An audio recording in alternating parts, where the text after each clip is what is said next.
Buong pusong ipinakita ni PBA star Gabe Norwood ang suporta sa pinsan niyang si Alohi Robbins Hardy matapos tulungan ng setter ang Farm Fresh Foxies na makamit ang kanilang unang PBL quarterfinals appearance sa kasaysayan ng koponan. Ang ibang detalye alamin sa eksklusibong pag-abante ni Jonas Lavarias.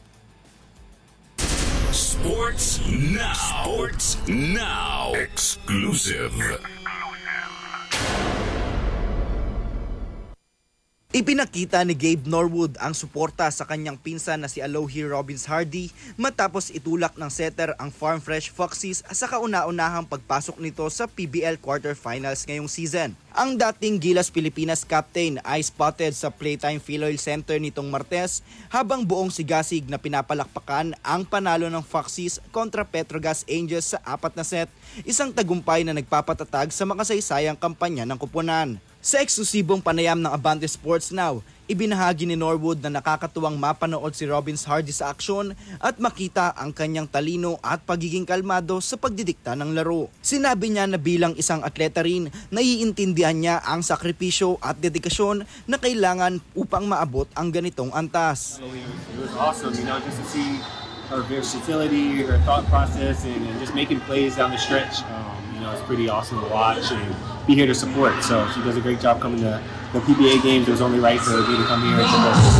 Dagdag pa niya, madalas siyang sinusuportahan ni Robbins Hardy sa kanyang mga PBA games, kaya't oras naman umano para siya ang naroroon bilang tagahanga. Aniya, malapit sila sa isa't isa dahil magkamag-anak ang kanilang mga magulang, kaya't natutuwa siyang makita ang tagumpay ng kanyang pinsan. Yeah, we try to have fun. Our personalities are really similar. Our parents, her dad and my mom are siblings, so it's just awesome to be able to connect, reconnect, and just have fun. Who would have thought that we'd be playing professional sports? I'm in my 40s, she's closer to 30. I won't throw it out there exactly, but she's closer to it. But just a blessing to be able to be here together.